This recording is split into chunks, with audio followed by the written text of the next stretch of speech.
هاد البخار هذا تناخدوه تنحيدو، راه يعني خاص ضروري هاد البخار يكون باقي فيه. صافي كنديرو يعني وجهنا تنديرو الراس ديالنا على هاد البخار، تنديرو شي فوطه بحال هكا ونبقاو نستنشقو، يعني داك البخار كامل نبقاو نستنشقوه ونحبسوا النفس، ومن بعد عاد باش نهزوا راسنا ما نردوش ديك النفس نردوها هنايا، يعني نبقاو نديرو بحال. السلام عليكم البنات، كي دايرين؟ لاباس عليكم؟ نتمنى نلقاكم في احسن الاحوال وفي صحه جيده. مرحبا بكم اليوم معايا فيديو جديد على القناه، وصفه جديده. اليوم غندير معكم جوج الوصفات. المهم قبل ما نبدا لكم بالموضوع تنبغي نتقدم بالتعازي لخوتنا الجزائريين، وتنقول لهم الله معكم، والله يرحم الشهداء اللي ماتوا. الله يجعل ديك النار بردا وسلاما عليكم، الله يحفظكم من اي شر يا ربي.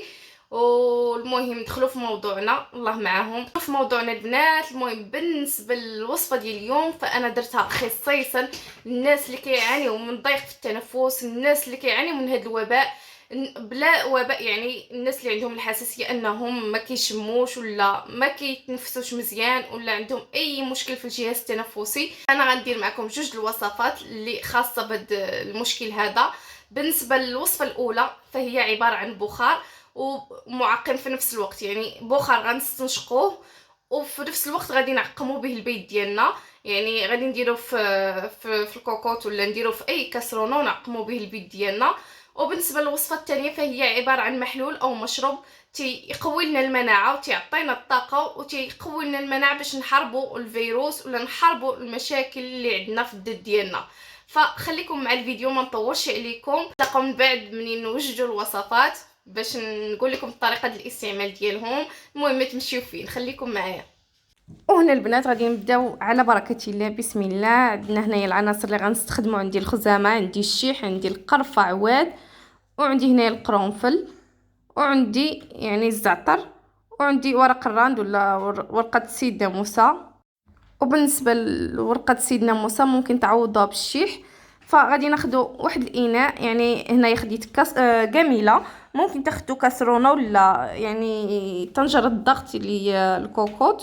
صافي نديرو دوك العناصر كامله فيها وتتبقى الكميه بالنسبه للافراد، يعني ممكن تكثروا على الكميه اللي درت انايا. تنديروا واحد الاطر تقريبا ديال الماء وغادي نغطيوها ضروري ما تغطى، ونديروها فوق يعني فوق صافي، ونديرو فوق البوطه. الا كنتو درتوها في الكوكوط غادي تسدوا عليه وديروا الصفار وديروها فوق البوطه.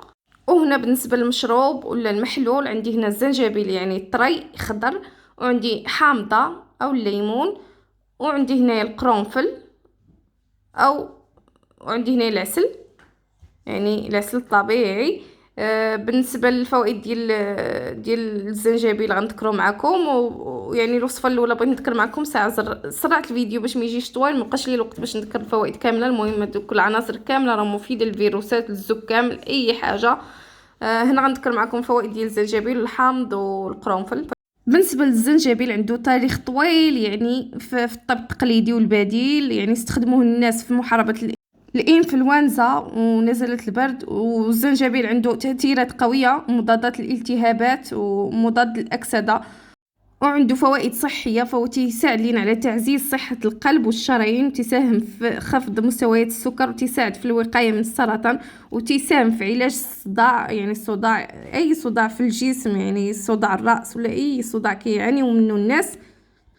وبالنسبه لليمون البنات ولا الحامض فهو تيقوي لنا المناعه لاحتوائه على فيتامين سي اللي بدوره تيعزز لينا يعني الجهاز المناعي ومضاد الاكسده، وتيزيد لينا من قدره الجسم على مقاومه الفيروسات. والليمون عنده خصائص كثيره للتخلص من الفيروسات والبكتيريا. المهم عده فوائد، فباش ما نطولش عليكم باش نذكر فوائد القرنفل لان الوقت ما غاديش يبقى ليا لانني مسرعه الفيديو. وبالنسبه للقرنفل فهو تعتبر من افضل التوابل لاحتوائه على فوائد عديده تفيد صحه الجسم وتقوي المناعه. شحال من طبيب تنصح به لمحاربه الفيروسات وخصوصا هذا الفيروس اللي حنا تنعانيو منه. المهم البنات انا رجعت معكم من بعد ما وجدت لينا الوصفه الاولى اللي هي عباره عن معقم اللي غادي نعقموا به الدار ديالنا. هذا البخار هذا تناخدوه تنحيدو، راه يعني خاص ضروري هذا البخار يكون باقي فيه. صافي كنديروا يعني وجهنا تنديرو الراس ديالنا على هذا البخار، تنديرو شي فوطه بحال هكا ونبقاو نستنشقو، يعني داك البخار كامل نبقاو نستنشقوه ونحبسوا النفس، ومن بعد عاد باش نهزوا راسنا ما نردوش ديك النفس نردوها هنايا. يعني نبقاو نديروا بحال هكا حتى نستنشقوا داك هاد البخار هذا، ومن بعد نصوتوا ولكن خارج هاد الاناء هذا، لحقاش غادي نعاودو نستعملوه. يعني ممكن نستعملوه يومين 3 ايام من بعد، وممكن يعني ديروه في طنجره الضغط، يعني الكوكوط، وتسدوا عليه، ويعني ملي تحيدوا ديروا الصفاره وديروا فوق البوطه حتى تصفر يعني طنجره الضغط، وتحيدوا الصفاره وتعقموا بها، يعني دوزوها على الدار كامله ولا البيت اللي فيها يعني الشخص اللي مريض. يوميا خاصكم تعقموا ديك البلاصه، ويعني والدوش او لا المرحاض اعزكم الله ضروري خاصو يتعقم، يعني يتعقم بهذا الشيء، ويتعقم عاوتاني بالمنظفات ديال التعقيم. يعني نكونوا حريصين خصوصا الناس اللي فيهم الوباء ولا شاكين انهم فيهم الوباء. يعني صافي البنات، هاد الشيء هذا راه صالحينا نستعملوه ونبقاو نسخنوه فين ما بغينا نعسو. يعني نديروا الفوطه علينا ونعسو ديريكت، وخاصنا نعرقوا باش نتخلصوا من داكشي اللي عندنا في الذات لداخل، يعني من الوباء ولا يعني الفيروس اي حاجه، يعني غير الفيروس عادي حتى الزكام عادي. خاصنا نديروا الطريقه هذه، وهاد الطريقه راه ماشي جديده، يعني طريقه ديال الناس القدام تيديروها لنا جدودنا ومواتنا من تنمرضوا. وندوزو الوصفه الثانيه اللي هي حتى هي غادي نوريكم الطريقه ديال الاستعمال ديالها. وبالنسبه للمحلول او المشروب فيعني باقي ما يعني يلا درتو معكم، فانا زربانه على الفيديو، نتوما غادي تخليوه حتى تيدفى. راه باقي ما طلقش مزيان، يعني خاص اللون ديالو يتغير، خصوصا الا كثرتوا القرنفل. المهم انا درت 7 ديال الحبات يعني بركه. وبالنسبه للناس اللي مرض اللي عندهم يعني مرض القلب ولا الضغط، يعني ما يكثروش من القرنفل، ولا بالاحرى ما يكثروش من هذا المشروب، ما يشربوش 3 الخطرات في النهار، ولا يقدروا يشربوهم مره في النهار، لانه القرنفل خايب الناس اللي عندهم مرض القلب، يعني يجري الدم. وبالنسبه للحوامل ما يستعملوش يعني القرنفل، راه تيكون سخون عليهم. فالمحلول غادي نصفيوه. جبت هنا واحد الكاس وجبت صفايه، فانا غادي نصفيه وغادي نشربو نيت قدامكم. بسم الله. المهم البنات هاد الطريقه راه مجربه، وغادي تشوفوا يعني في البدايه ديال الفيروس راني درت معكم القرنفل والما، كنت تنرقدوا كاع ديك المده، كنت تنرقد القرنفل يعني بالليل، وكنت نديرو مع الحامض، وكنا كنديرو الشيك، وكنا كنديرو يعني شحال من حاجه باش نوقيو راسنا من هاد الفيروس الخبيث اللي يعني يقلب العالم كامل.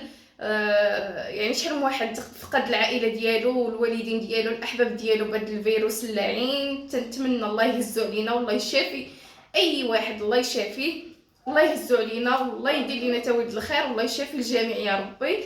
فبالنسبه لهذا المحلول هذا غتشربوه الا كنتو عاديين، يعني ما كتعانيوش من امراض. وعندنا العسل هنا، يعني العسل الطبيعي عندي هذا بيو، يعني تاخذوا العسل طبيعي ما يكونش عسل السكر. يعني ضروري البنات تردوا البال لهاد القضيه، واخا يكون العسل يعني الابيض اللي هو عسل ديال الليمون، تيكون الثمن ديالو جد مناسب، ماشي غالي بحال العسل الاخر ديال الدغموس والعسل الاخر. فغادي ناخذ مثلا نص معلقه، يعني التحليه تبقى على حسب الذوق، ما تحليوش بالسكر البنات، يعني حليو بالعسل. فغادي نحلي، هانتوما درت معلقه صغيره هذه ديال القهوه، هاد الصغارات بزاف. صافي غادي نحلي وغادي نشربو، وبصحتكم وراحتكم، الله يشافي الجميع يا ربي. وبالنسبه لواحد النصيحه، يعني ما تبقاوش تاكلوا الاشياء البارده. الناس اللي كيعانيوا من الفيروس بعدوا الاشياء البارده، الماء بارد يعني لا كلاص، اي حاجه بارده، لي سالاد ما تاكلوهمش باردين. يعني سيروا الحاجه السخونه بحال الحسوه بالاعشاب، يعني الحاجه ديما تكون سخونه. حتى الماء دفيه وشربوه، لانه الفيروس ما تيبغيش الاشياء البارده، فهو تيبقى في الذات ما تيتحيدش. الحاجه السخونه هي اللي كتقضي عليه، وما تاكلوش السكريات، يعني فهو السكريات يعني ما تتقضيش عليه، خاصو شي حاجه سخونه اللي تحاربو وتحيدو من الذات. لكم الا ما كنتوش كتعانيو من امراض، يعني تشربوا من 2 حتى 3 الخطرات في النهار، ولا 2 كافيين. يعني بالنسبه للناس اللي عندهم حرقه المعده يشربوه مورا الاكل، وراء الاكل، للناس اللي كيعانيو من المعده، لانه فيه الحامض، فيه الزنجبيل، فيه القرنفل. بالنسبه للناس اللي ما كيعانيوش من المعده، يعني يشربوا يعني قبل الاكل فهو راه مزيان، يعني شي حاجه على الرق فهي مزيانه. الا كنتو كتعانيو من حرقه المعده كما قلت لكم فشربوه يعني بعد الاكل، بعد الفطور وبعد غدا، ولا بعد الفطور وبعد العشاء من الاحسن يعني تشربوه وتنعسوا حتى هو. فغادي نشربوا قدامكم بسم الله.